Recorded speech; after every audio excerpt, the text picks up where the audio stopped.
Good evening, everyone. I'd like to welcome you to the August 9th meeting of the Lowell Historic Board. Before we get started, just want to acknowledge that we're in a new space and meeting in person for the first time since the pandemic. And we have an arrangement where meetings are being recorded for future broadcast. And we also have a member being patched in via Zoom. So we are working through the technology and things seem to be running smoothly, but just beg your forgiveness in case we have some hiccups along the way. Thank you. And I think for the benefit of our applicants, maybe we can start by having the board members introduce themselves and indicate which organization they're representing. I'm the chairman, Jeffrey Harris, and I am the representative on the board from the Department of Conservation and Recreation. I'm George Valaris, and I'm representing the Greater Lowell Chamber of Commerce. I'm Jim Wild. I'm the community representative for downtown. I'm Lisa Cassidy. I'm a representative of the National Park Service. I'm Carrie Janess, and I'm the representative of the Greater Lowell Bar Association. I'm Aurora Erickson, and I'm here representing the Lowell Historical Society. And my name's Christine McCall. I'm the Assistant City Manager and DPD Director for the City of Lowell. Great, thank you. The first item on our agenda tonight is a public hearing for 70 Wyman Street within the Andover Street Neighborhood District for the construction of a single-family home. If the applicant would like to step forward and introduce yourself. I'm Daniel Donahue from Gavin and Sullivan Architects here in Lowell. On behalf of David Murphy, the owner of the property. As you can see, we're going to be building this, I'll say craftsman style house. We'll do, carriage house doors, black windows, the frame will be black. We want to put some stone on the front underneath the porch. The columns, that's a fiberglass column. We haven't decided on the final design of the column, what it should be, could be. The bracket there will be under that roof, that eyebrow roof just over the garage doors to kind of break up that front facade. Then we'll do hardy shingles, the cement shingles for siding. The color will probably be bluish gray. Again, we haven't nailed that down. We'll do some samples to see what he likes and his wife likes. And then the same with the shingles. I don't know if there's any questions. Is there anyone here to speak in favor of this application? Hearing none. Is there anyone who would like to speak in opposition to this proposal? Hearing none, I can now open up to board questions. I have a question about the exterior. Is that maintenance free? Do you have to paint it once and that's it? It does, the cement siding, the hardy siding, does take paint very well. So it lasts longer than a wood siding, but it's not one and done.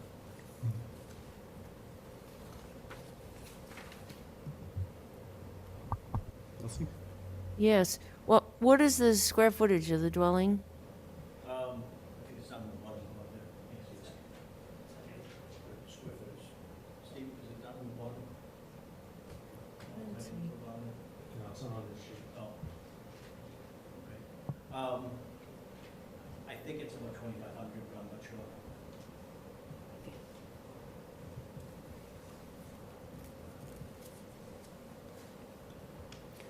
I know that one question that came up during the application process was we learned that there is a current moratorium on street openings on Wyman Street for, I think, a 3-year period. Will that impact your ability to construct this new home? I was just informed, he's working, there is an easement on the right side of the property that goes down to Butler Drive, sewer easement, so he will be able to tie into that easement. Okay. And that sewer line. Okay.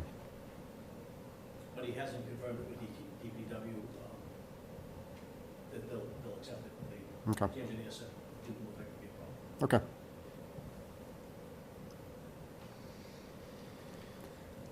Any other questions from the board? I just had concerns about the scale of the house compared to other houses in the area. How did you come up Belvedere. on Wyman Street specifically? Yeah, well, I mean, there is a smaller house to the right of it, but behind it is the, I refer to it as the Costello House, which this property was brought up, broken off from. And then everything on the other side of Wyman is all old Victorians. So, in direct proximity, yes, it is bigger than the house right next door. And then to the left of it is open, right, so.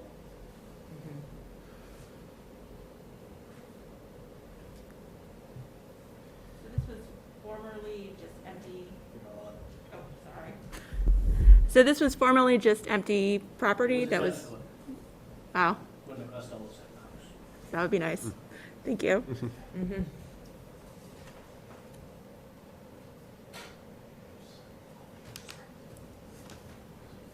So this will be the first structure on that property ever? Yes.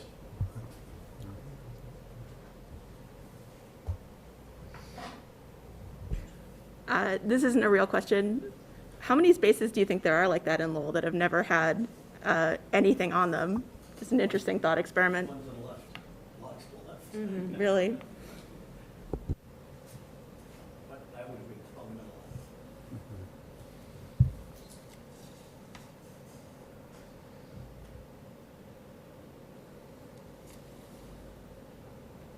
not a lot. Yeah, I do appreciate some of Carrie's concerns about the scale. I do appreciate that you did work to break up the mass of the house a little bit through the use of the dormers and projecting elements and the porch element and, you know, varying the elevation materials, you know, with the stonework behind the porch. So that does help to mitigate some of that overall effect. But you know, especially when you look on that left elevation, that is a pretty massive roof structure facing the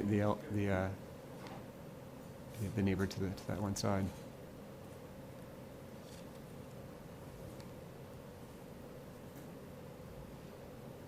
Any other comments or questions?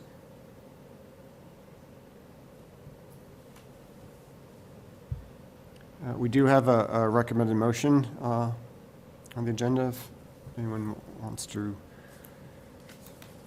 propose that as a motion or make any amendments to it, I'm open to hearing that. I'll make the motion to approve as recommended. I'll make the motion to approve as recommended. I'll second. All in favor? Aye. Aye. Aye. Aye.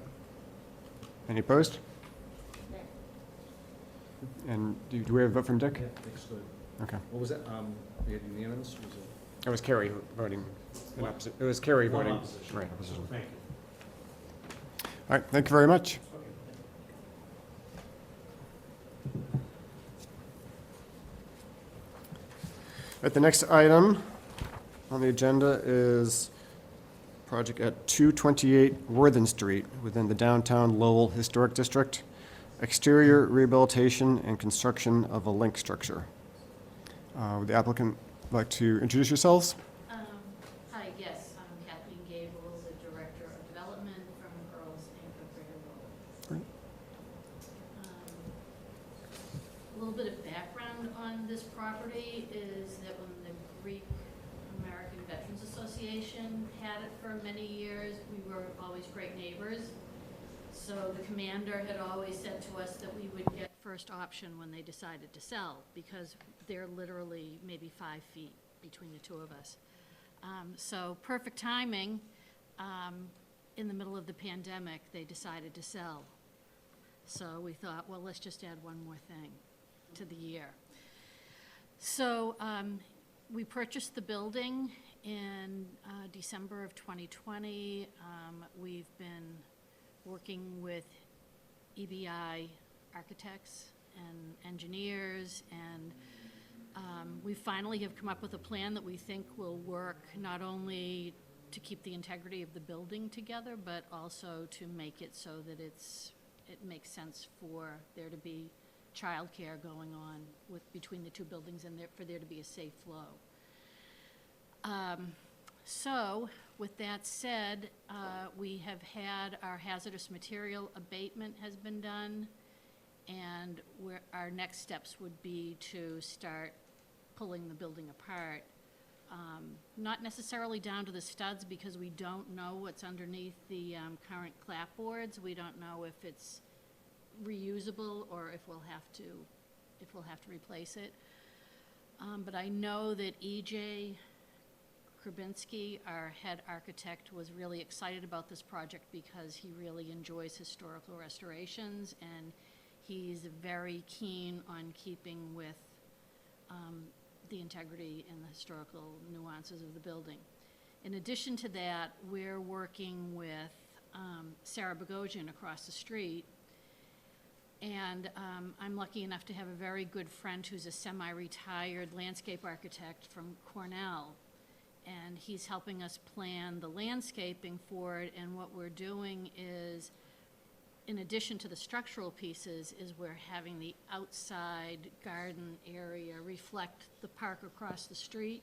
So we want to start bringing some unity to the street, and we're envisioning, I love to jump ahead to these things, the block party, where all of the donors and all of the families can come, and there's food trucks and there's bands, and that's how we open, to make it more of an accessible space for the entire community, as opposed to let's just invite our high-end donors. So we're working closely with Sarah with trying to come up with some grant money for improving the street and for making things look more together. The only really different piece, I guess, that would be, it's considered modern, is where the buildings will be connected with the, you see that line down the center between 220 and 228? That will be a copper facing with a window that runs the length of it to light up the stairway and the front foyer, because that will become our entryway waiting area. And the buildings will be connected right through there, and then it'll also be connected on the second floor. And that way, we don't have to add an elevator to 228. We already have one in 220, so we could bring people up and then across if there need be. So other than that, and then we want to have everything landscaped and scraped and painted, and, you know, the whole place looking like $1 million is the dream within the next couple of years.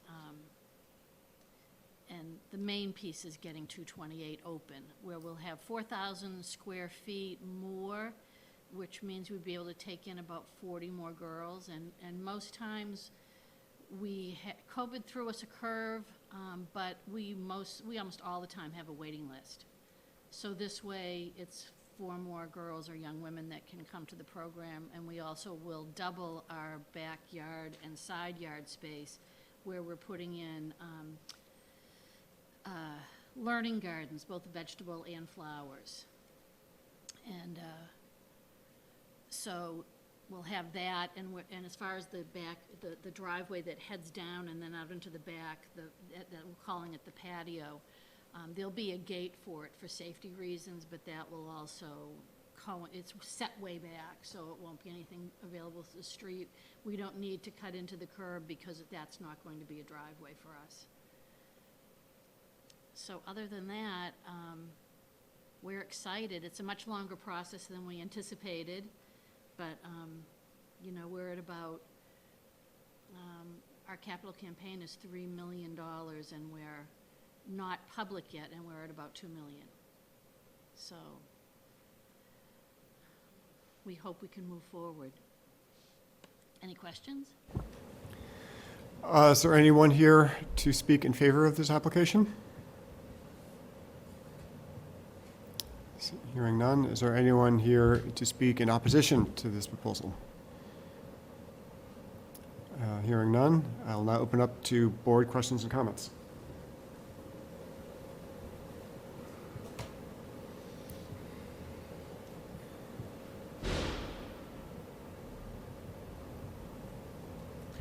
One of my comments is I like how this is very respectful of the whole streetscape, and that is such a beautiful area. I used to go to that, the Greek American Club, because my dad was a member there years ago. When you talk about that thin building area in the color, will that kind of sit more in the background? Is that how you envision it going forward, or The what part was that again? that thin area with the windows going up? Do you envision that be more of a background piece? Flashing. Yeah. So that it'll form a patina over time. Yep. And they'll just be very thin, just to let enough light in to light that area. They just thought that it would add, especially where across the street at the Whistler, they're going very modern with their addition. Yeah. And so they had thought of putting in an element like that would just, the copper is a historic material, but it will just add a little bit of flair that normally wouldn't be there if we just put up white. Right. Yeah. I think that's, yeah, and as far as the plant, even with the, we can't afford to do what they did over with the Duolas did across the street in that beautiful park with the granite and all, but we're doing smaller versions of it. So we'll have granite short posts, iron railings along the street, so it'll reflect, and a lot of the trees and bushes that we're planting will match across the street. So our hope is, we have an apartment building that's sort of kitty corner across from us that we'd like to see somebody do something with eventually, but our idea is to just bring some life into that in the neighborhood, because it's a great space, it's a great spot, and so much history. Yes. And the Greek American veterans, I was really impressed with the collection that they had in their space. They had beautiful photographs of men and women that served all the way back to the Spanish-American War, I think. And all of that went over to the Hellenic, as far as I know. I know they're planning on doing something, but, and the men that moved it were all at least 90 years old. Yeah. I thought they'd hired movers. When I looked out, I said, yeah. I was there, I wasn't 90. You were, okay. Okay, no, I didn't see you then, but I saw some guys and I said, God bless them for doing that. They did move it to the Hellenic. Yeah, they did, yeah. It was, the collection's beautiful. It was really beautiful. I was really impressed. No, you're not 90. I don't think that, Tim isn't either. No, No, he's not. no. Early 70s. Yeah, I thought so. So, yeah, it's a great space. A lot of good vibes to it. We're excited. Thank you. And it was once a girls' school. So, we're carrying on tradition. And a funeral home. Yes. Yeah. It's amazing how many buildings around Lowell used to be a funeral home. Well, we didn't even know that fact, and when they went to do the inspection, we didn't know that we had to be nervous that there might be formaldehyde tanks underground. So it was good to not have to worry about something we didn't know about. They weren't there. Are there any plans for the exterior of any of the buildings? Yes. In terms of siding? Did I read somewhere that there was metal coming off of one? Yeah, we're working on, Right there? I don't know exactly what they're doing with the porch. I know that they're taking everything and scraping and repainting, redoing the church doors. We have some problems with the roof. We have some leaks. We have a couple of issues with the basement over in the church. So we're hoping that this money will cover a lot of that. I don't know in particular about the porch. I know they're keeping the porch, but I don't know what they're planning to do I don't think they're changing it much. That was added on, I think, in the 70s. So again, just so to be clear, so the plan is to take off the existing aluminum siding on 228 Worthing Street and then restore it as close as possible to its original appearance. Right.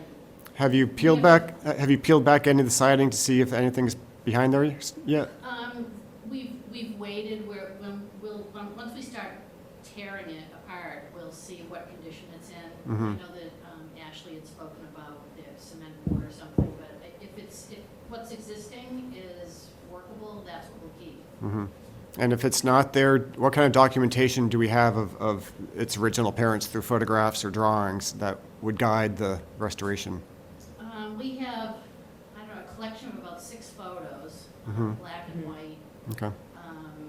that pretty much, it really doesn't look very different from what it looks right now, other than it's, now it's all siding. And the porches, the porch was added on, but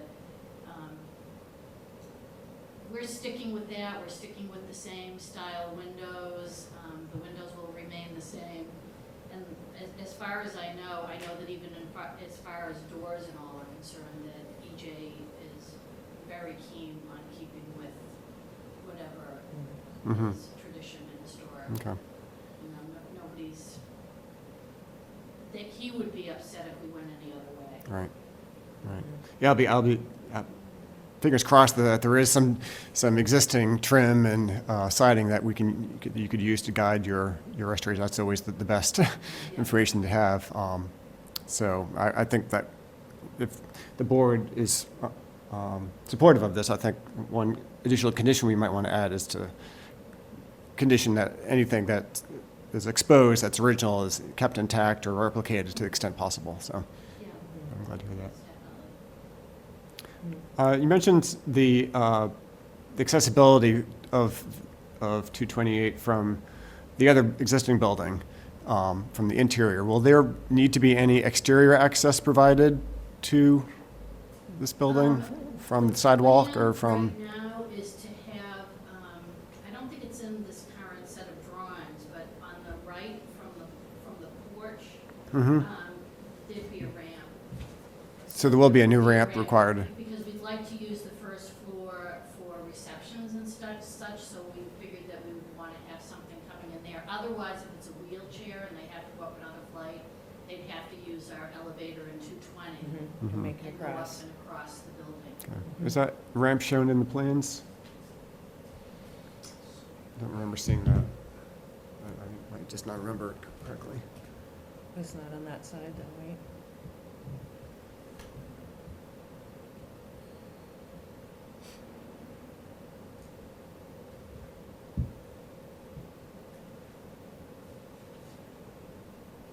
I'm not seeing it on the plans. That could be added to. Okay. Yeah, if a ramp is required, that'd be a detail that we'd want at least the administrator to see. Just make sure it's in a tucked away location as much as possible. Okay. So.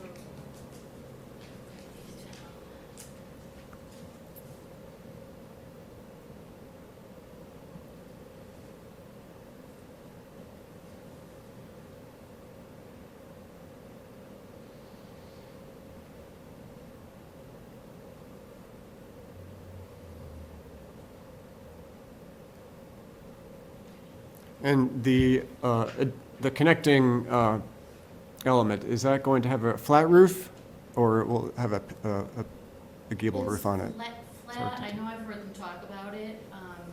It appears to be flat from the street, and there's drainage off the back. I forget, I honestly forget how they plotted it.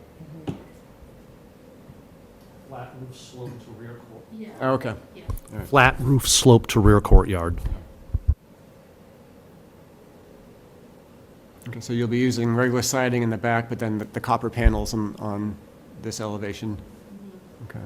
Yeah, I appreciate that you're trying to take a contemporary approach to that element to make it clearly distinguishable from the historic buildings but on either side of it. The question I had, is there copper elsewhere in these three buildings? If you are at the church and you come to the right, which is now our main entrance, right there, that's copper. There's the copper incorporated into that piece, okay. I just wanted to make sure that Yes. the copper that was there kind of tied in somewhere to Yeah. another part of the building in the It's- complex. You really almost wouldn't notice it because it's already patinted, but, Mm. and that will be worked on too, because it has created if it's raining, it's like you're standing underneath Niagara Falls and you walk in that front door, so we also need some work done there. But yeah, there's that copper right there. Okay, all right, that's good to know. All right. One of the things to note on this is that the addition that you see here, it was noted in the advance notes, is from 1985. So there's a prior precedent here for linking both the church and the double house. And the new link is somewhat very less obvious. It's set back, and the copper treatment, I think it works in that narrow gap that's there, as opposed to this, which was more of a, I don't want to say massive, but more of a, intense link because it had a lobby and elevator and all of that. So it just continues the tradition of Girls Inc. linking buildings next to them. So. Great. Yeah. Sweet.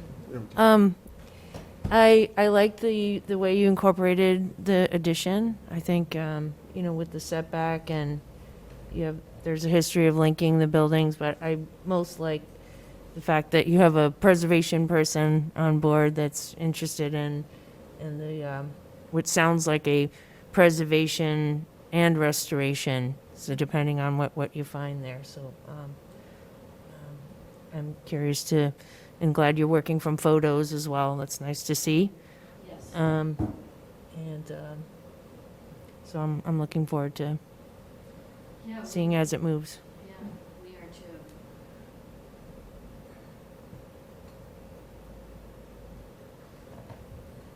Anyone else? Carrie?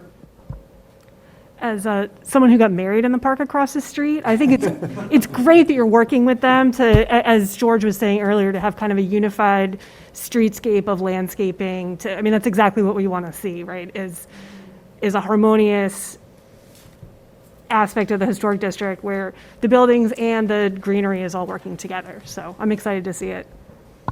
We are too. I loved getting all the landscaping drawings. Now I just have to raise the money. Anything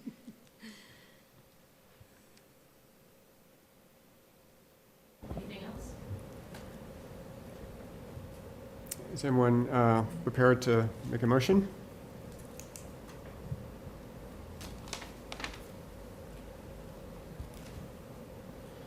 Carrie? I will move to approve with the conditions that are in the meeting notes, as well as, what were the other two that we just discussed? The ramp Right, having information about the ramp. and review the siding, to the extent that existing siding is workable and can be restored, that would be the approach. Yes. I second. All in favor? Aye. Aye. Aye. Thank you. Thank you very much. Thank you. It's an exciting project. Thank you.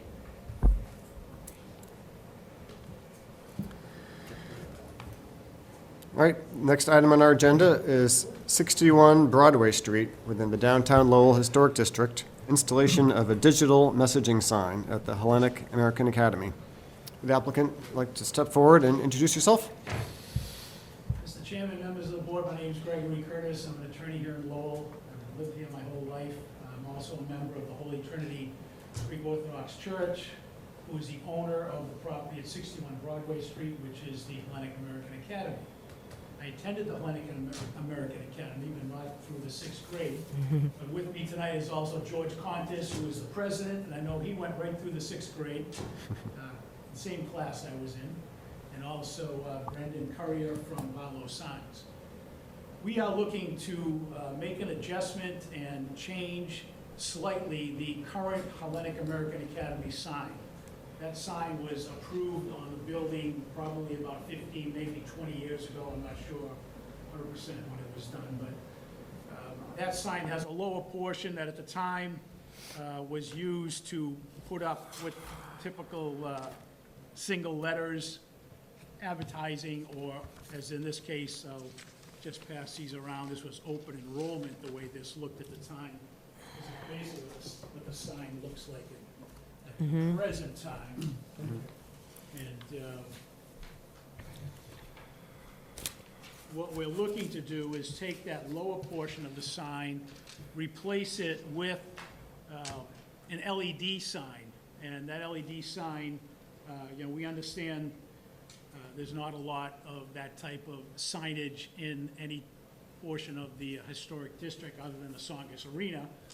And we really feel that at this point in time, we're trying to perpetuate this school, to bring it back and get the enrollment up, whatever we can do to try to help that, and also be in compliance with what we think the nature is of the historic district. Across the street, we have the Macheras Service Mart, and across the street are the apartment buildings where the old Giant store used to be. So that's basically what we're dealing with in the front. With regards to the sign, we think we would qualify for the waiver that would allow us to have the LED in the lower portion. The front, the top portion is going to remain just a backlit sign internally illuminated sign as it's always been. But it'll give us the ability to put information about the school. Enroll now. Maybe it's a snow day. Maybe it's a teacher conference. Maybe it's Parents' Day. We're not planning to use this as an advertisement with flashing lights or any type of animation. We're just looking to put some things out there that people would like to see. Open house. We do a lot of different things. We're now looking to do the Greek Festival the third week in September. So we're hoping things like that, where you may put on, Greek Festival coming up. We are hoping that it would work well from 7 in the morning till 7 at night. We don't plan on having this on all night long. The school's open from roughly 8 o'clock in the morning, maybe a little earlier, through usually 4, 5, 6 o'clock. So we thought 7 o'clock would be a good ending hour, so that if we did have to have a period of time where the sign is just off, that would work for us. So I think it's a great fit. Barlow Sign feels that they can fit that sign in the same exact framework. It may have to go to the outside of the framework, but it's still going to be the same size, which is 6 feet by 3 feet. And we hope it works. We hope it works with the city, and we think it's in harmony with what the historic board wants to see. Not going overboard. This isn't a used car lot. This is just giving information regarding the school and what we would be doing with regards to that. And we have other plans for the school. We're probably going to be back before the board in the next year or so. Hopefully, going to be doing renovations and windows. And I mean, this building goes back to, I think, about 1958 or 59 when it was constructed. Kind of a contemporary design.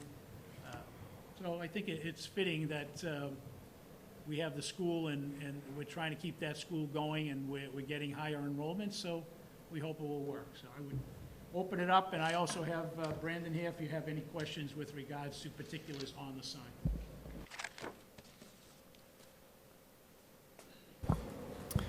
Thank you. Does anyone else wish to speak in favor of this application? Hearing none, I'll ask if anyone is here to speak in opposition to this proposal. Hearing none, I'll open it up to board questions and discussion.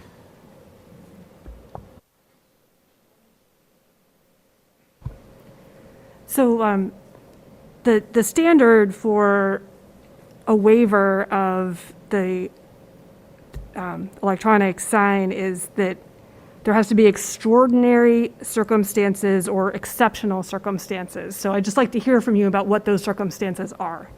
Well, I think the circumstances are, one, you have a sign right now that really doesn't function any longer. It's very difficult. It doesn't do much to have somebody go out there and put up the lettering. All your new signs today, if we weren't in a historic district, would be probably LED. We're trying to promote the school. The school is an intricate part of the acre, of the Greek community, of the downtown area. It's been there for a long time. The Holy Trinity Church, we've done a lot of work to that. We've always come back before the historic board. They've always been very good to us. Probably the most beautiful church, I think, in the city. We feel that, yes, extraordinary circumstances, I think you can put that in the category that we want to keep this school open, and whatever we can do to try to help that, having a sign that maybe perpetuates people's interest in coming there or giving information out about the school is worthwhile, and that hopefully that would be enough for an exemption in an area. Now, again, we're in an area where across the street, we have the Macheras Service Mart, which has been there a long time, it's grandfathered in, and then we have the apartment building, and that's basically it. We don't have any other tenants across the street, there's no housing other than the apartment building, and they're pretty far away. So we feel we're not intruding on anybody with regards to having a sign there. I know there's regulations with regard to how bright the LEDs would be and how long they would be on, and they adjust apparently with the type of daylight you have, if it's light or dark. So we feel that it falls within that waiver. We think it's good for the city. We think it's good to try to keep this building going with the school in it, and we have a strong team of people and benefactors that are behind us to continue with this project. So that's my answer.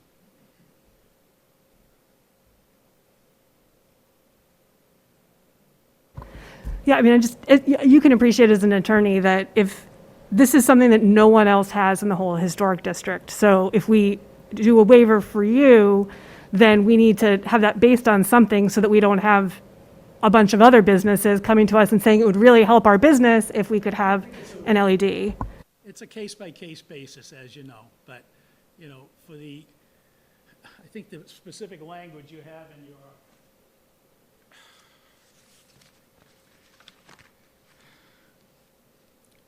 such waiver would not violate the spirit of the standard and would be consistent with the intent to protect the Lowell's historic architecture. One, the building is built in a contemporary style back from the 1950s. We don't think the spirit is in violation of the spirit of the standard. We understand we don't want a lot of those type of signs, but you know, when they granted the waiver for the Songus Arena, which has animated characters and everything else on it, you know, we know it's a big project and it was allowed, but we're a small group trying to help a community, trying to have a school that we're trying to keep going. We're limiting the times that it would be on. We don't think it's inappropriate to the particular area. We're not denigrating from the area, taking into consideration the exact location where the sign is on Broadway Street. So I think you'd have to use it on a case-by-case basis to see what each applicant would be looking for. But again, 20 years ago, LED signs weren't the same as they are today, and I don't think you have anybody that you've approved a sign for lately that puts up the letters any longer to saying we're going to put up letters to give a meaning of communication. You know, it just doesn't work anymore. That's old school, and we understand we don't want to open up a Pandora's box with regards to LED signs, but we don't think we are. We think we have a sign there. It has internal illumination. All we're looking is to change the bottom portion of it. Thank you. Yes, this question can go to anyone. So what avenues did you pursue to find something that would work in the existing guidelines? What would work with?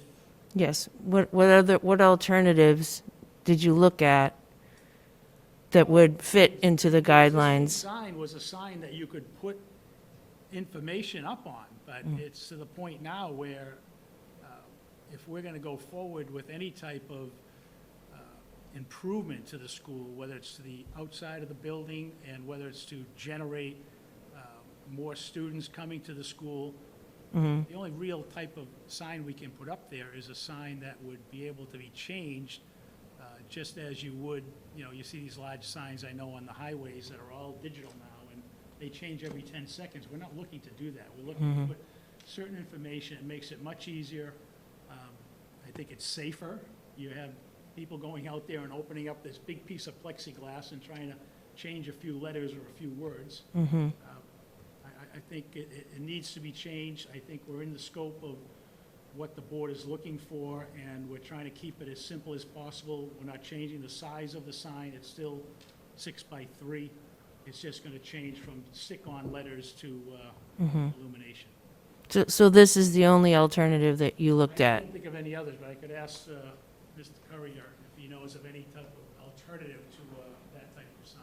Good evening, Brandon Courier from Barlow Signs.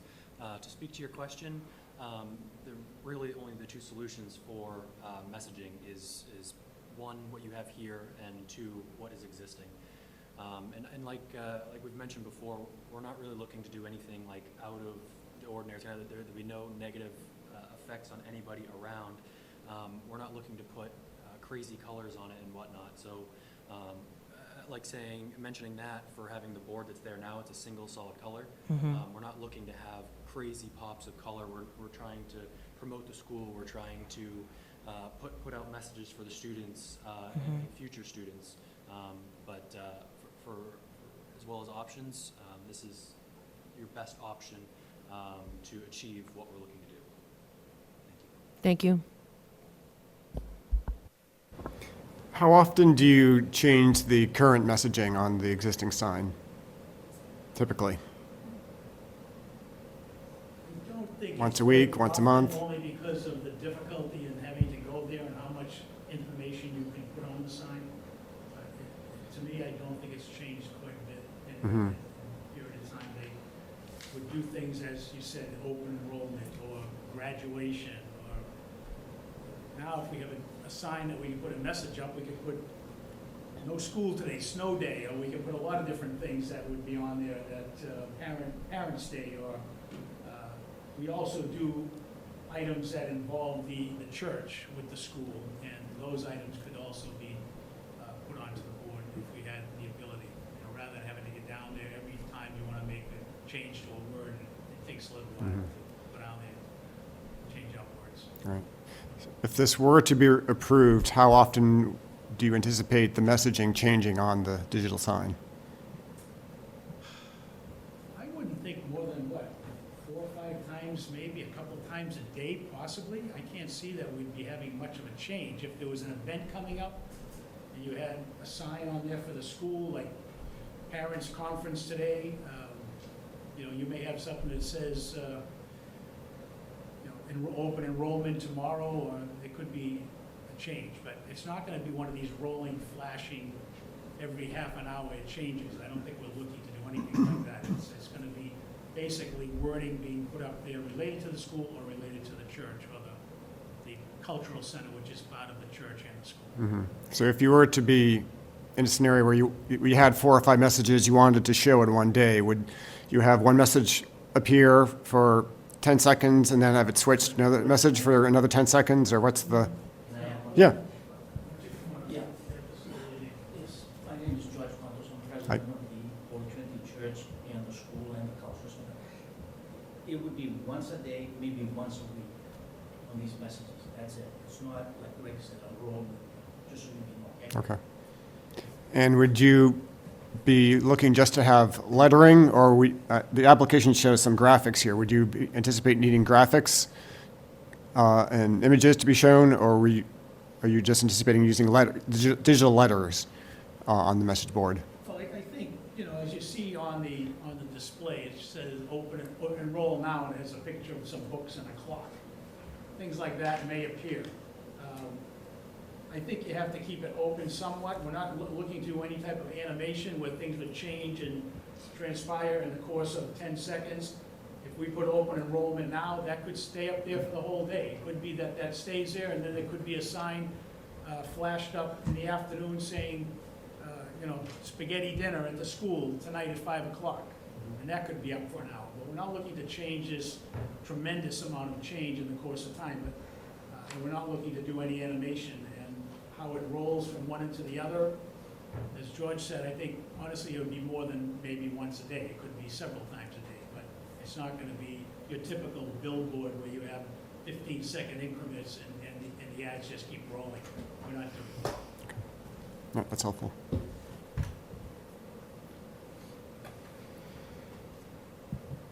George? I just think a couple of things, that that really impressed me about the sign. I guess not to impress, but I guess, some of the favorable aspects of the sign are, we're putting this digital board below the static board, so it's not high, it's more of a low profile, and it's on the commercial side of the school. It's not really visible from the other project we just talked about, Girls Inc. It's kind of hard to even find when you're coming up Dummer Street. So from the other project, you you have to almost turn the corner to see the sign. So from an impact perspective, it's there and it's operational, but, and it's on the commercial side of the school. I think that all speaks well to the type of project you're trying to accomplish. And it also doesn't interfere with some of the other historical elements like the Whistler House and Girls Inc. on the other side. One of my concerns would be just, the glow at night. You said it was going to be turned off at a certain time. Is that something you would do permanently, or how would that work? Would you schedule it to be off and on? So the way that these message centers work, so as noted before, it would be 7 to 7, and it's all scheduled. So it's all done on the computer. It also has a daylight sensor, so if you have some days that are bright, the board's going to be a little bit brighter. If you have really cloudy days, you're not going to have this giant bright board in front of you. It will account for the ambient light and adjust for that. So there'll be no negative effects for lighting.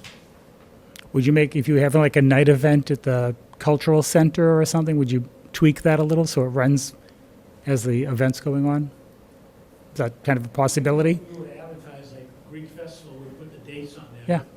We don't really need it on at night to say, come on in, it's open to everybody. They're gonna know. We put the signs in the lawns all around the city when we have the Greek Festival, and that's kind of the way we do it. But, Right. on this type of thing, we have other things going on. The school does a lot of different projects with the kids, and it may be that they flash something up there for a few hours, or for parents. I'm not at the school every day, but I know it's been very difficult, and other than 1 or 2 changes they would make in the course of a month, the sign that's there really doesn't do much. It doesn't do much to help the school. I know it was approved with a internal illumination for the Hellenic American Academy portion. We're not looking to change any of that. I don't even think that's on all day long. I think that goes out at night. I don't think it's on all night long. I don't think so. So we're looking to try to build up the attendance at that school, and we feel that having an LED type sign, controlling it so that it's not obnoxious to anybody, and keeping it in that realm, it would be very beneficial to the area, very beneficial to the school, and that is an intricate part of the history of that neighborhood. It really is. Would you stick to black and white like is indicated there? And you do have some color in the icon, but with the lettering, if there's words, would it be black and white?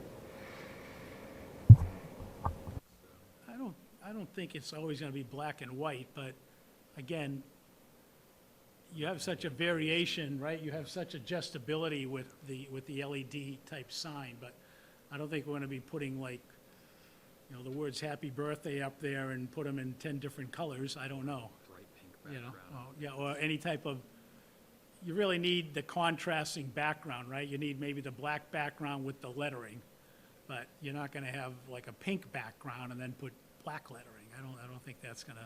It's all going to be respectful. Yeah. And again, I think it's open for review if the board sees that it's something that isn't working the way they thought it was. We're open to suggestions, but we really feel we're going to try to keep it very low key, but it gives us the ability to put a lot more information regarding the school, regarding what's going on. We have events at the cultural center, that could be put up there, and I think it would work very well. Yeah. Oh, sorry. Go ahead. Yeah, what you just said actually speaks to what I see as a problem from our perspective. You're describing a pretty tasteful use of an LED sign from my perspective. But you also, I think, would have a sign that would be capable of things much less tasteful. So my concern would be whether we would be getting into the business not only of allowing some LED signs, but of making a whole set of decisions about what is an acceptable use of an LED sign that we've never made before. So I just want to confirm the sign would be capable of animation and of changing more often and being a little bit flashier than the tasteful use you're describing. Yeah? Well, I think so. I think you control it by the computer input. And, we're not looking to have, a rabbit running across there or something flashing to get somebody's attention. We're trying to give information out, and it's very difficult to do it the way it is now with the open, with the signs and placing letters on there. I mean, nobody does that any longer, and unfortunately, it's, the only real alternative is an LED type of sign, and I think it can be done tastefully, and we're looking to limit it by the hours. We're limiting it to the size. We're not looking to increase it, going with the 3x6. Just really giving out more information is what we're going to do. We're going to be good about it. We're not going to be showing it in a way that is going to be offensive to anybody or looking like we're trying to sell goods at a home store. This is a school. It's an academy. There's a lot of information that we could get out to parents, to the neighborhood. We have other functions that go on at the cultural center. This is right at the entrance to the cultural center, and it would give us that ability also.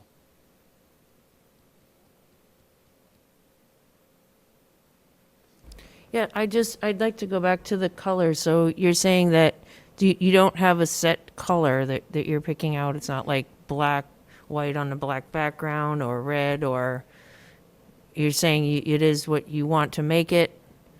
Because we do have, with any other side guidelines that get approved, we look to blend in the background with the font color and so forth, and that's also an issue. It's just the contrast we're looking for. I mean, if you're going to have a black background with white letters or lighter letters, or you go the reverse, you have a white background and you can put on other types of, colors on the letters. I mean, the whole idea is, I guess, to have it catch the eye of the person coming up the road, but not be offensive to, one, the neighborhood, or it's not going to be flashing. It's just going to, I don't think there'll be a lot of difference. It's going to be much crisper. You'll be able to put more messaging on there rather than just having a line of words and a telephone number. So I don't think it matters whether or not it be a white background or a black background. It depends on what you're putting on for the contrasting letters and numbers. My question quickly, so we're focusing on the letters and the graphics. Do you think the graphic in this example in the lettering is probably like the most advanced you do, or would they get more complex? I guess just to kind of give the board an idea of like how intricate and how fancy would you get? And it's only a, you said 6x3 space. So, if like that's the most graphic it gets, versus. You can't make the lettering too small. I Yeah. mean, it only is 3x6. So a word like enroll now and having a pile of books with a clock may work. You may have enroll now telephone number. You may have, graduation and put the date.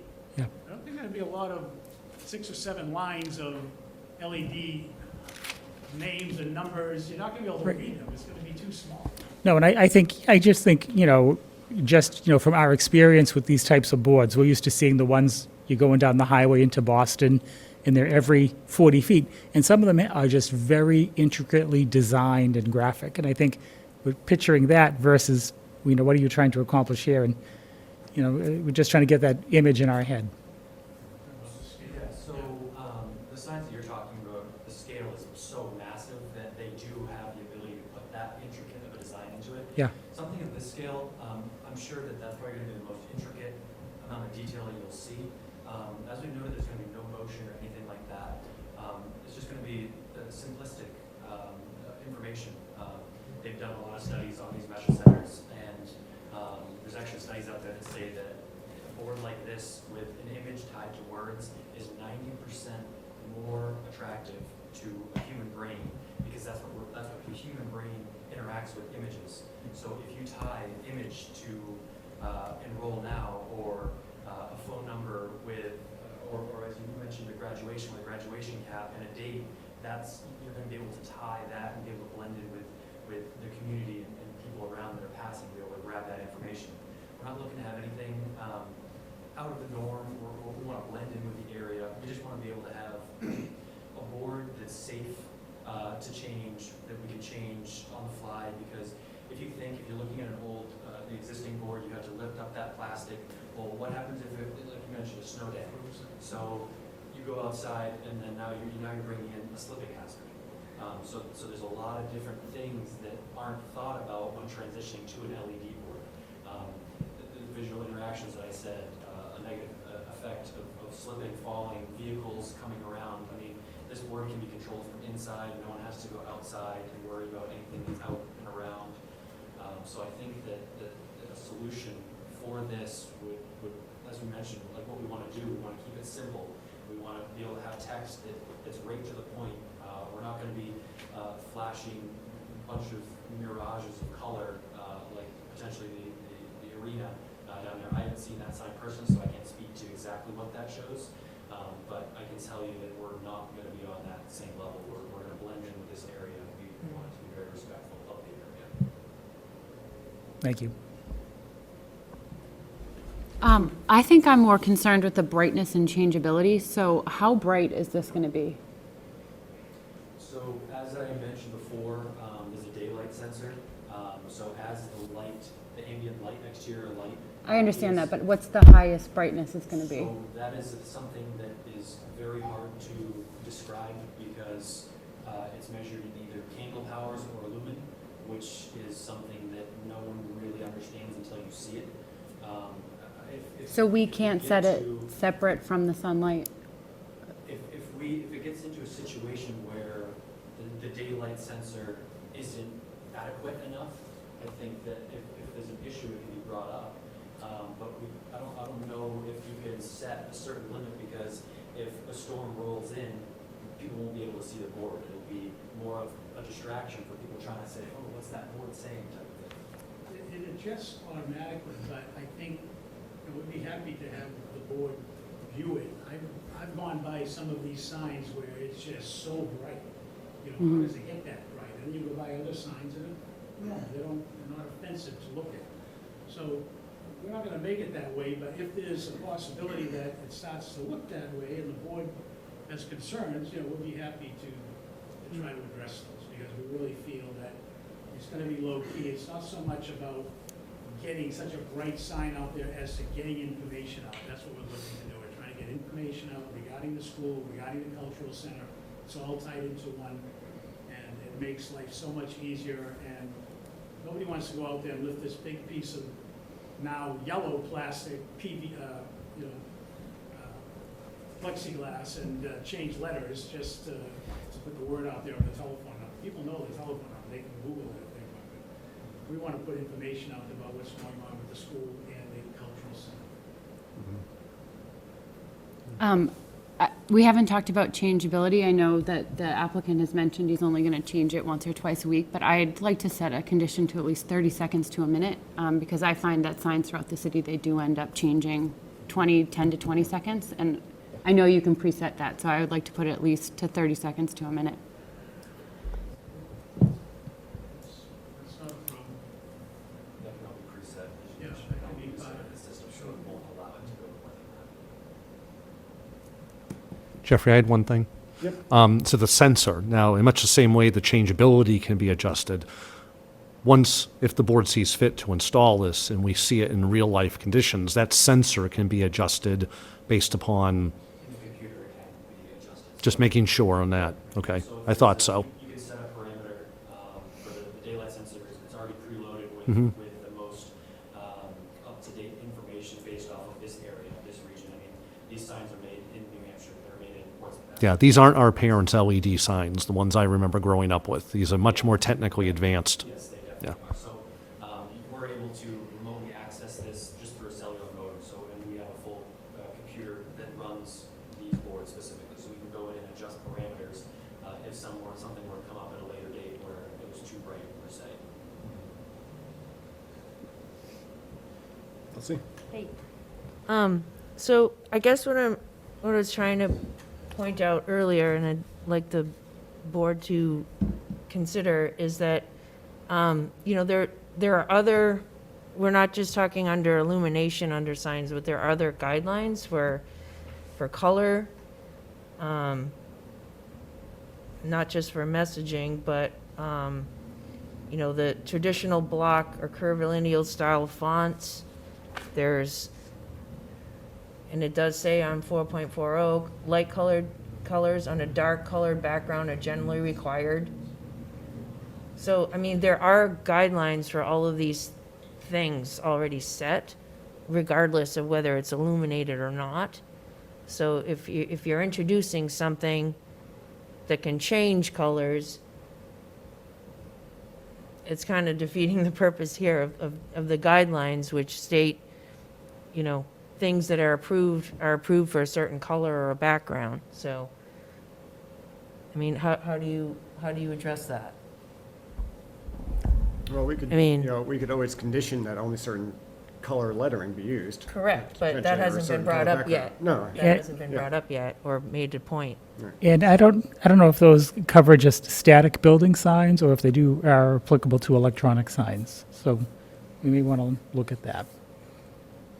You're It's, approving a sign in the historic district. You're approving a sign that is a standard sign with a background, and you're not talking about an LED sign. This is maybe a first coming before the board, because Mhm. it's a whole different sign configuration. I wouldn't want to be limited to just, there's either going to be a black background or a white background, and it's going to be the black letters or white letters depending on the background. That's fine when it's a regular sign being put up with a light shining on it, and you approve it. But I think we're going to try to be as tasteful as possible. We can leave it open for review. If you see how things are going and the sign is working well, and the time frames work well, and no more than every 30 seconds that it's going to change, or 45 seconds, I think we can work very well with the board. And if it does come down to, okay, that's really bright, we don't like it, we're happy to scale it back. We're not looking to be a flash. We're looking to convey information about the school on a surface that allows us to be unlimited with the type of information we can get out to students, parents, the church, the community, members of the area. And you know, we do a lot of things. We do the festival. We have events that are being held at the cultural center. So we're trying to bring people into downtown. We're trying to keep this school going and using the facilities that we spent a lot of money on many, many years, back 35 years ago, when they built that addition to the school and the cultural center with the gymnasium. We have people that come in and use the gym for basketball and different events, for dance events, for a lot of different things. And those items could be put up on there, but the majority of it is going to be used for the school. The school is only there from September to June. After that, you know, it may be used for some of the church events, but again, we'll leave it open if we need to come back, or if the board has questions about how it's being operated. We'd be happy to, just want to tie our hands with, okay, it can only be a black background. This isn't a fixed sign, or even an internally illuminated sign that has certain letters. It can change with what's going on and what we need to receive is the information that needs to get out there. But again, it's only 6 by 3. It's not a huge sign. It's not like don't think of it as a billboard on Route 3 that's 40 feet across. Jeffrey, just a quick question. I mean, obviously, this is new. Electronic signs aren't something that have come before us before, so I think we're all trying to make sure that we address this in the right manner. What is your timetable for having the sign installed? Hopefully have it by sometime next year. I don't know. I mean, school starts in September. I don't think, we're in August now. We should have probably been before you last year, but because of, everything that's been going on, we never got to that. I would say within 6 months to a year.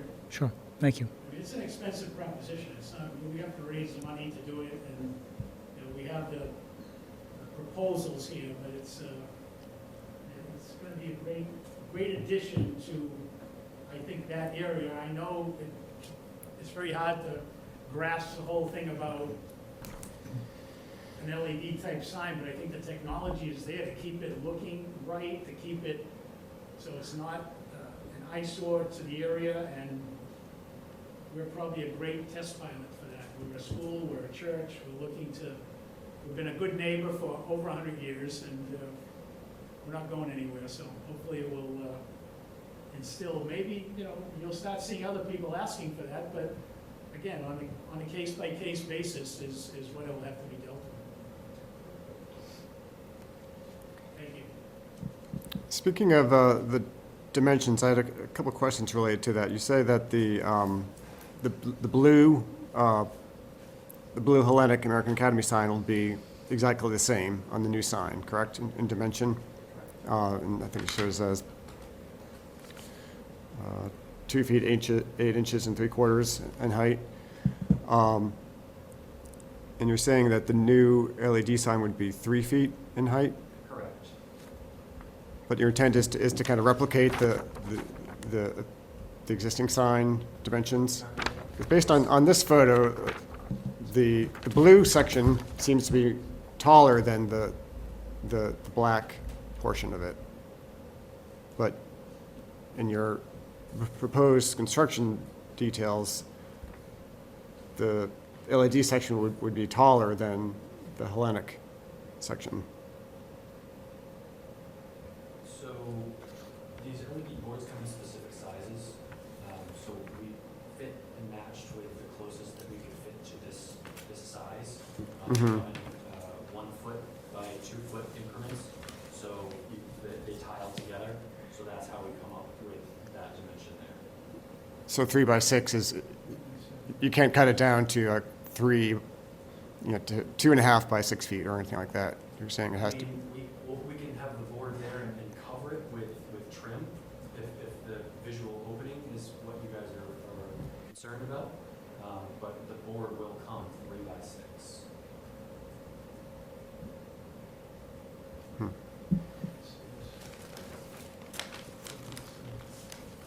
Because to me, the dimensions of this existing sign work well because the blue piece makes it top heavy, and that's where your attention is drawn, and the message board is very much secondary to that. But with this, you're kind of flipping it and making the LED board much bigger than the blue sign, which to me changes the aesthetics of the sign. Top trim of the existing sign, and taking into account that 3 feet, 5 feet 4 inches we have on the existing.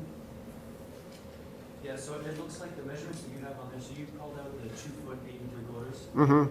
So that was the dimension we took of the face itself, so the visible opening, so that Right. does not include the trim. Correct. So when you include 2.5 inch trim, it would be wider and higher. So the trim on each side is 2.5 inches. So you come up to 5 extra inches plus your 2 foot 8. So the top piece is still going to be larger than the bottom section.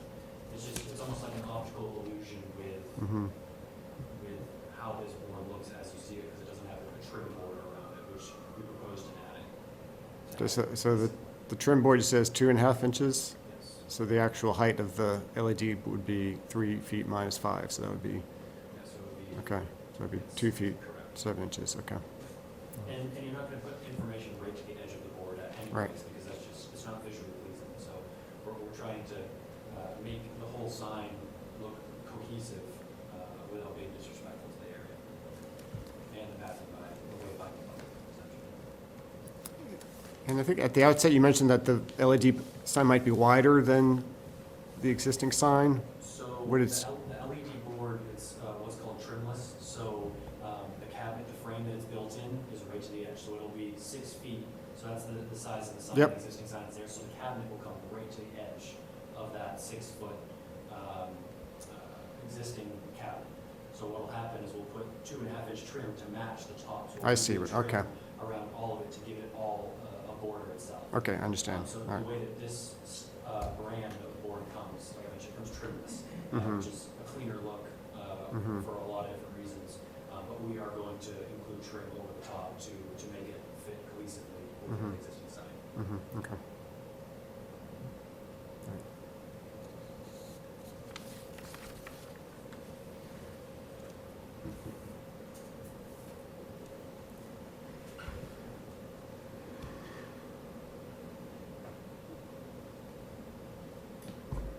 If I may, obviously these boards are out, not in front of the Hellenic right now, but they're out there in the world, other places. If we held off on voting tonight, would it be possible to come back with like a video showing what the transitions look like and some idea of the brightness of the, an average version of this board?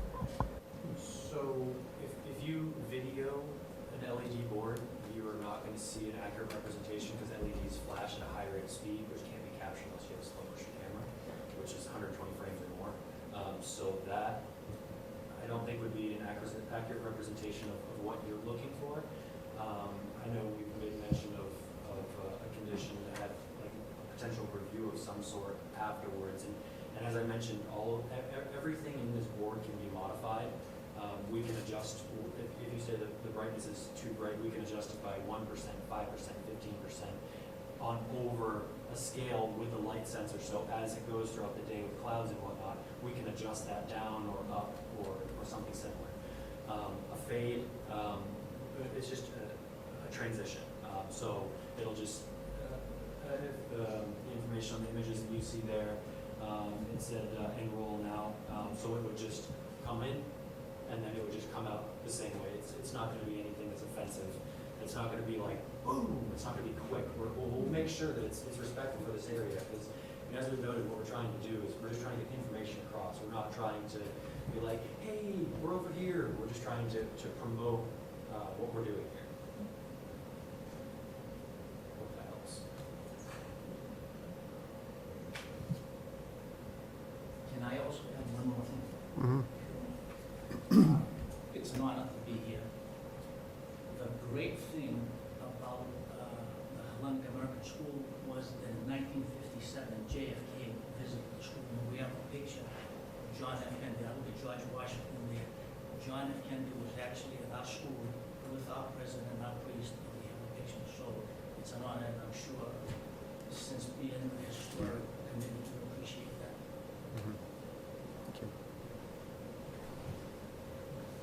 And just in closing, we're here to, seek the approval from the board, but we're also here in a new era of, if we need to have review of this, if we need the board members drive by and they say, hey, let's talk about this, you give us a call, we see what we can do to change it or to adjust it.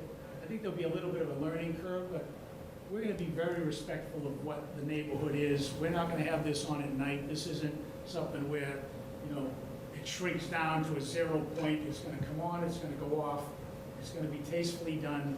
It's for the school, it's for the church, and we'll try to keep it as meaningful as purpose for the area so that you don't have people in their bedrooms in the apartments across where the old Giant store was, seeing flashing lights at 11 o'clock at night. This is going to be off at 7, on at 7. I think we'll be very good neighbors with regard to everyone.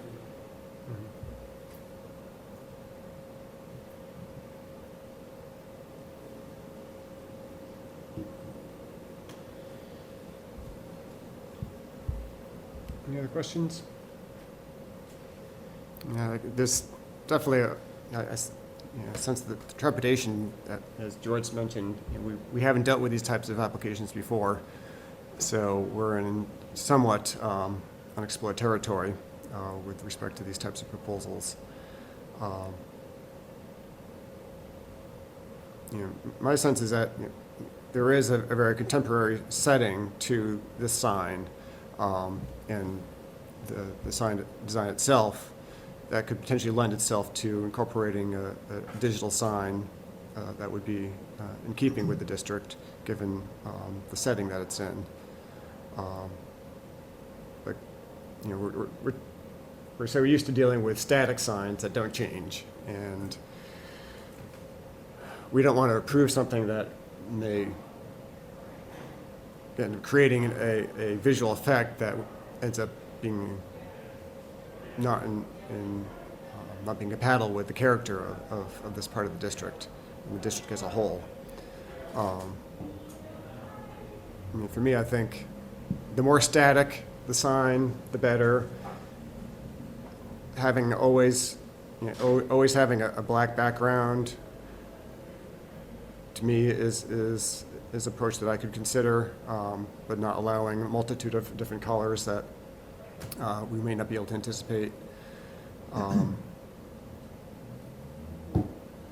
Not sure how I feel quite yet about the graphics, but certainly, lettering on its own would certainly, with minimal changeability, would be very much, very similar to what the kind of sign that's there now, and what that was approved 15 to 20 years ago. We could take an approach where we take a very conservative approach at the outset and say, limit what can be projected on this, or projected on the sign, for lack of a better term. And then, once we see it in operation, maybe we could then consider a more wider range of graphics or colors and such as we move forward. That could be one alternative for us to consider.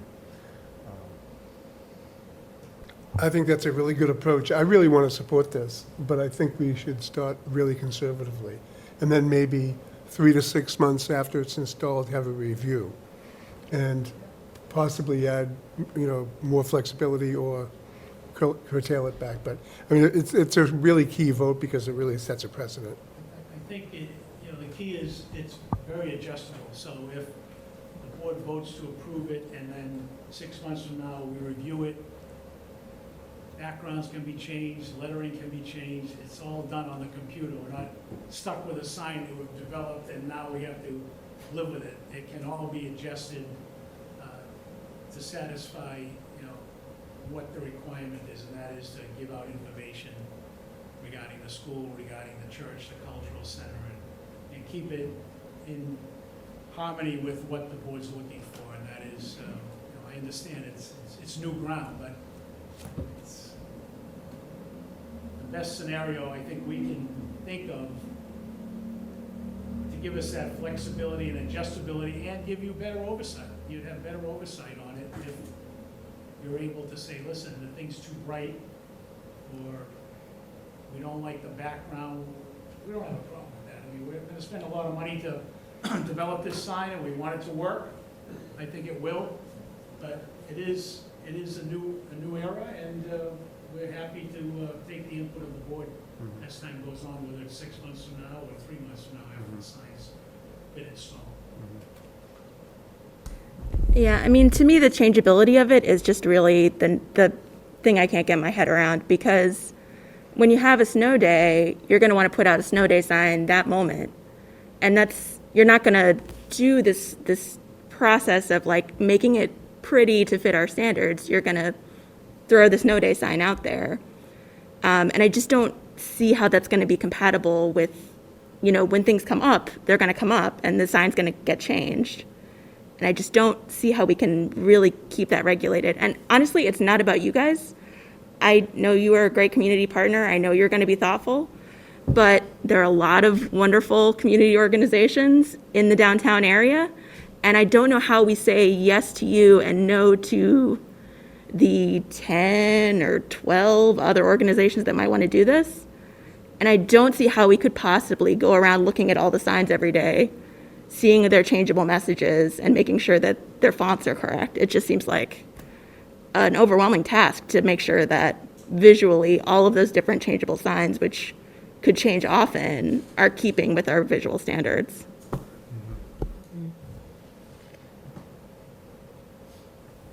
Jeff, could you clarify what you were suggesting earlier? Are you saying put a standard here and now for them to develop the sign, or as I'm hearing here, they're going to give us a sign and then we're going to decide whether we like it or not? So can you explain how you were? Well, my thought was that Your we could thought. place certain conditions on what is presented on this LED board. We could. At this moment, or? Right, as an initial step, we could say, only this color background, only this color lettering. We could even regulate the font if we wanted to. Obviously with the changing messages, you'd be, as you mentioned, they might be larger letters, might be smaller letters, depending on how much information you're trying to convey. So I don't think we would want to necessarily limit that, but we could certainly limit colors, fonts. We could allow or disallow graphics at the outset. But we could place certain conditions on what is displayed and how it looks. Okay. And then, as we mentioned, potentially keep the door open to a future application where we consider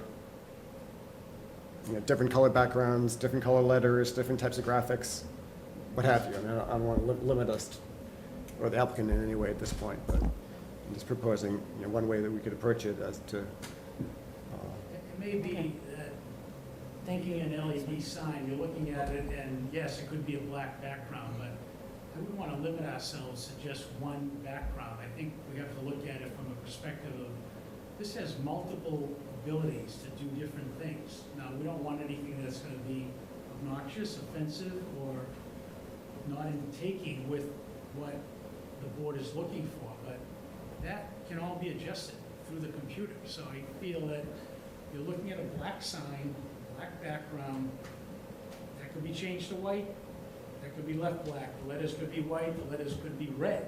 They're different things. You could do it at Easter time, it could be blue, it could be a nice Greek blue color. There's a lot of different things you could do with it, but we want to make it so that the board has some oversight on it. I understand it's a brand new concept, but the type of font, I guess we can work on that too. Those are not, anything can be changed on the sign by just plugging it into the computer. Also, we're not spending the money just to put a sign on that's just going to have a black background. I think it would be not advantageous to just be able to have a black background at all times on the sign. I think once we get it up and you see how it's functioning and whether we have to come back before the board or the board reviews it, 6 months out, that would be fine.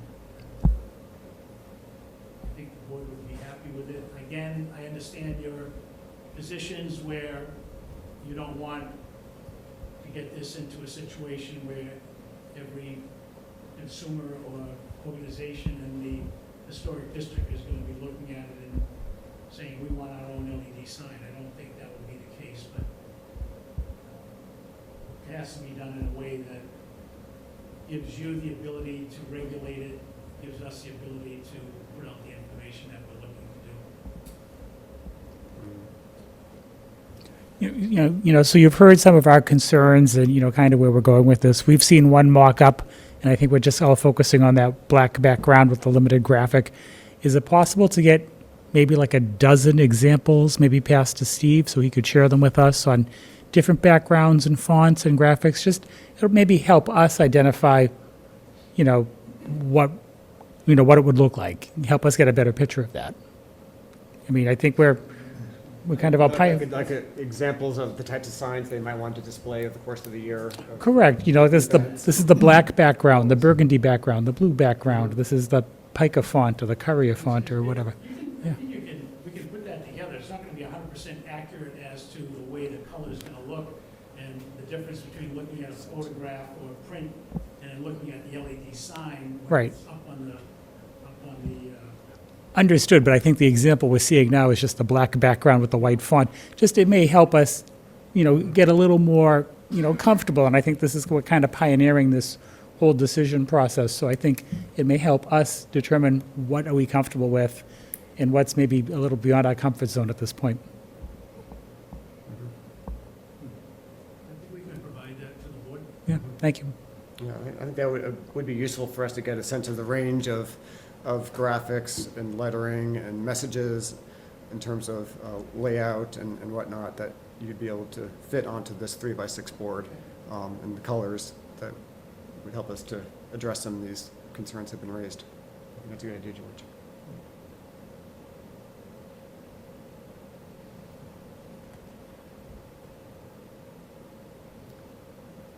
When's the next meeting? Move to table it? So in a case like this, if we were seeking more information, we would,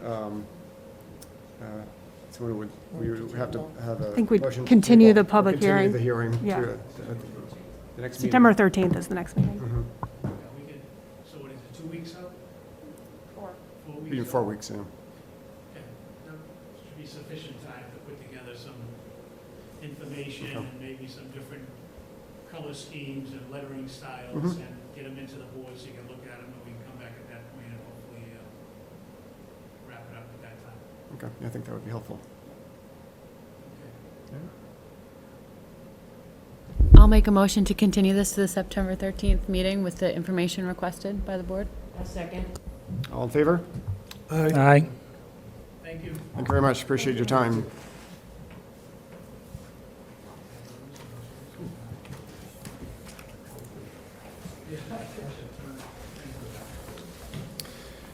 That concludes the public hearing section of our agenda. Next item are approval of the minutes from our last meeting of July 12th, 2021. Did anyone have any questions or comments about the minutes that Steve circulated?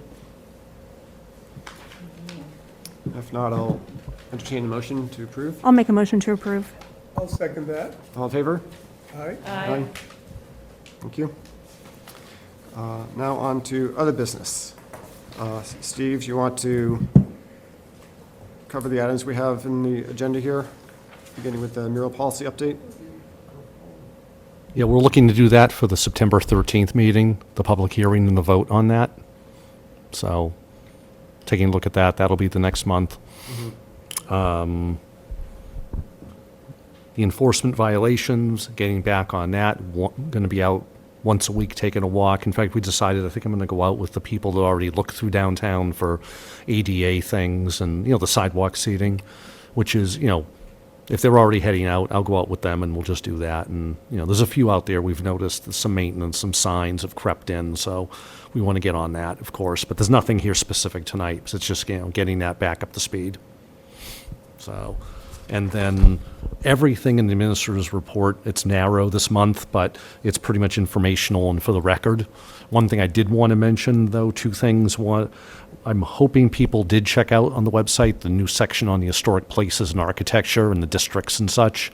And the other thing would be, we had a site meeting the end of last week over at the former Danish Market on Gorham Street, and the 2 doors down, locals know it as the old Boston Fish Market, but it's taken together 3 buildings from 1829, 1830. The one in the middle was rehabbed in the 80s, not really an issue. It's the 2 flanking ones that have been distressed for some time, and a developer has purchased them, and we had a site visit down there, and subsequent to that, let people know what's happening. I posted something on social media, and lo and behold, it's already got 15,000 reaches. I can't believe how many comments I got. 15,000 reaches, Really? 450 individual likes, 60-something shares. I mean, people are really excited about that project. Yeah, I have to say that really doesn't surprise me. People don't come up to me and ask me about things a lot, but that building people ask me about all the time. People are really worried about it. Yeah, and just so folks know, there was some concern about, Sorry, which building is this? this is the old kitty corner across from the diagonal from the old juvenile court, just up from the keep. I'll figure it out later. Corner of Gorham and Appleton Streets. Gorham and Appleton. Yeah.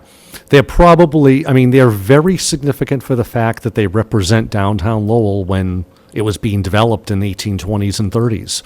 And have 3 of them together in a row like that intact is phenomenal.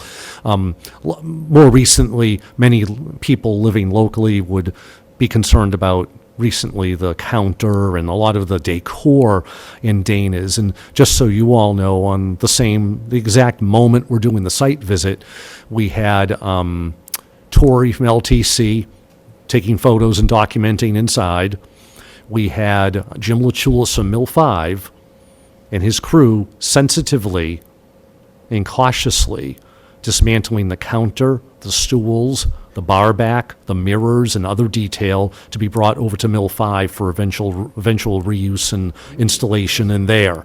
And overall, it's just phenomenal this is going to be getting done. I know on a separate hat at the Heritage Partnership, we've been focused on this for a couple of years, and the issues with both of the property owners and so forth. So we're very fortunate that the sympathetic and very decent builder has purchased these, and What does he intend to do with them?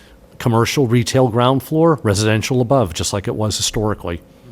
But the fish market was a hotel. It won't be a hotel. It'll be residential. So that was very exciting to see. Even within an hour of posting that, it had just gone off like a rocket to the moon. But Aurora, you're correct in that there's been a lot of people interested in those properties. And I think it's going to do a lot to kickstart some things in that neighborhood too, or that vicinity. So, that was pretty much it on that. I did get a call back, and Jeffrey knows the company, Lynn Hovey Studio, stained glass. He did get back to me, so we are going to be putting in an application for CPA, at least eligibility for the stained glass in this building. So I just need an up-to-date estimate, and it'll be the whole thing or phases, whatever the committee, if they see fit to look at it. So. And they're the same people that did the Tiffany windows at St. Anne's? Correct. Yeah, Lynn Hovey's done a lot of the work at St. Anne's as well. There's only a few companies around that work, and we're fortunate that Lynn Hovey is local in Boston. So, anyway. Well, it's exciting that the CPA money is available and they're taking applications. Yes, I mean, Dylan Ricker, who's the planner that was hired to be half planner, half CPA, I'll just have to tell you, he's done phenomenal on getting that program up and running, looking what other communities do. I mean, everything from the survey to the application forms. I mean, Christine, I think you'd agree. He's really done yeoman's work on that. And we already have a couple of preliminary, eligibility applications in. So I'll be commenting on some of those, and those are all due early September with awards later on. Troy says he'll give an update at the next meeting, since he's on he's on a sailboat in the Barbados right now, so he can't be here. I'm also on the committee. Oh, that's right. So anyway, I guess, so far they have a couple of preservation ones have come in. Okay. There's been, I think, a housing one's come in. But there's been, Christine, interest has been, you've been at the meetings, so maybe. Yeah, it's equal across all three, affordable housing, historic preservation, and open space. So I think the committee's going to try to do equal. But I think majority housing actually has come in. Yeah. But we've only had a handful of pre-eligibility. Anyway, but it's very exciting Lowell has that program and those resources available to do some things that, can be very, exciting and maybe would have happened otherwise. Right. So. Absolutely. That's great to hear. All right, any other questions or comments from the board on other topics? I had a question, and I wasn't at this meeting today, but the marker program, the 24 new sites, have those sites already been identified? There's a cohort of community partners that are trying to identify historic sites related to Black history in Lowell. And so I think there's been conversations about whether they model the green placard program or do something different. We had this meeting today with several partners, and Aurora was up on the call too. And there's already a couple of markers I've already got written that have this. When we do the markers on the buildings, there's always it's only 85 to 90 words, but there's always other things in there that bring the building stories and histories to life. And I've already integrated many things into those on the existing ones, including several of the African American abolition sites. So what Francesca's going to be doing down the hall is she's going to be getting me the research that's already been done, so I know which ones I can then plug in. So and this was already planned with Bob Ferrand, I always get information from him on tidbits like this as well, so that any of the ones coming up that we're doing on the historic building markers, we're already going to have African American taglines and information in them, which is fantastic. So those are going to be coming out at a much quicker pace than maybe Aurora. We can talk about it had been to focus on waysides, some wayside exhibits where you can do more graphics and more in-depth information. Whereas, our building markers were a perfect vehicle to since I'm already including the information, it just kind of gets some stuff out there quicker as well. Is that consistent, Aurora, with what you think we talked about? Yeah, exactly. I think it's a both situation where the plaques that go on the buildings are going to have more of that history woven in, but they are like pretty bite-sized. So there are going to be some waysides that are similar to the ones that the university did for Little Canada, where there's like a broader story and they can be more complicated. And that's going to be, I think, a community process, but then hopefully not a, decade-long one as a community-led process sometimes is. NPS is doing a Lowell Walks on this history in September, so that's going to be kind of the start of that process, and we're hoping to bring in more people to make sure that it's we have input from everyone on what history people would like to see focused on, because there's a lot that we could talk about. Rand did a terrific job leading that meeting. She was wonderful. One thing, for example, one of the markers queued up pretty soon is one for St. Paul's Church, where UTEC is, on Warren and Hurd there. And many people don't realize this, but that was a major site early on where the Amistad, Africans spoke, and 1,000 people came. It was a fundraiser. And really the focus of that marker, even written several months ago, was that, along with the fact it's the oldest LEED certified platinum in the world and all that. But Aurora helped with that text early on, along with the Mechanics Hall one, and 2/3 of it's about the Amistad. So it just it gives you more in depth what they're not just bricks and mortar, and that's how we've always approached the building markers. Is yes, that's the case. However, Jack Kerouac was a sports writer at the Sun, and that's noted on that marker. Or the building where Tremonti is, the McCarthy building. Well, did you know it's 2 stories because they took 3 stories off during the Depression to reduce property tax rates? There's things like that you find that kind of make this building's a little more alive. So what's been fantastic about this is that a lot of this research is already done, and it's stuff that I've been gathering from Rob Ferrant already, and it's great to include on our existing program. I'm excited to be working on the waysides, with the group eventually doing that. I think that's going to be nice to augment what's already out there, especially knowing the Park Service. One of the things I'll suggest the next time, though, is that we look at the existing Park Service waysides, because I do know that they deal with these topics, and we should identify those national park waysides that already do deal with these topics, because they are out there. Yeah, the thing that is really exciting about it is it does seem like it's going to be a great collaboration where the city's leading, the park's going to play a huge part. The university's also at the table, and I think interested in helping support the process in multiple ways, because they just did these different waysides. So I think it's gonna be a really good multi-organization process. Yeah. Very nice. That's good news. All right. If there's no other business, I'll entertain a motion to adjourn. So move. Second. All right, thank you very much. Thank you. Thank you.